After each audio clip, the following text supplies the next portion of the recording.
सुने छलिए बाबा बड़ दयालु छै गे बहिना, दुखिया के करे छै निहार। सुने छलिए शिव गुरु बड़ दयालु छै गे बहिना, दुखिया के करे छै निहार।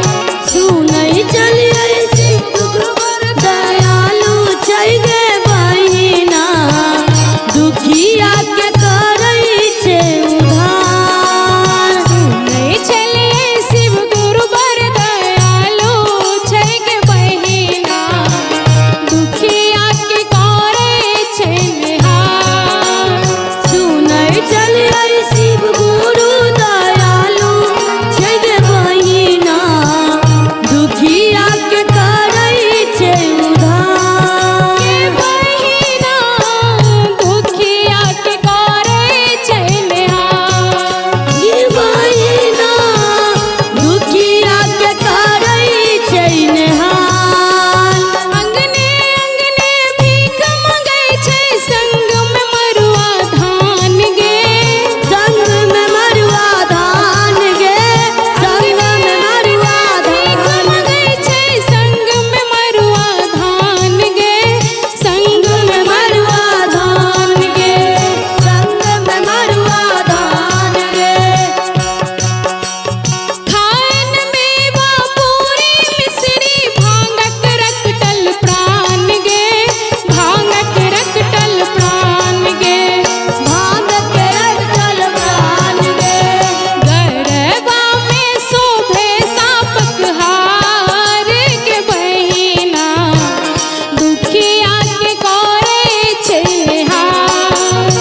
गरबा में शोभे सापक हार गे बहिना, दुखिया के करे छै निहार। सुने छलिए शिव गुरु बड़ दयालु छै गे बहिना, दुखिया के करे छै निहार।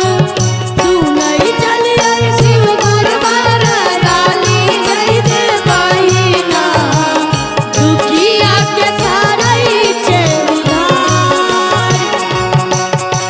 नीलकंठ अधहर शिव शंकर तपसी रूप बनौने गे। तपसी रूप बनौने गे। रूप बनाने गे, तपसी रूप बनाने गे। हाथ में डिम डिम डमरू बाजे, अंग में भस्म रमौने गे। अंग में भस्म रमौने गे। अंग में भस्म रमौने गे। नगवा छोड़ै छै फुफकार गे बहिना, दुखिया के करे छै निहार। नगवा छोड़ै छै फुफकार गे बहिना, दुखिया के करे छै निहार।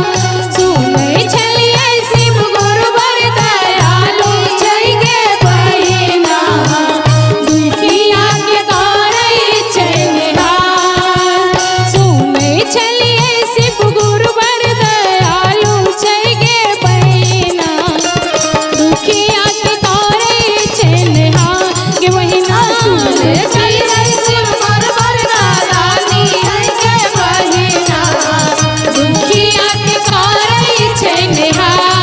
गे बहिना, शिष्या के करे छै निहार। और सुने छलिए गुरु बड़ दयालु छै गे बहिना, दुखिया के करे छै निहार।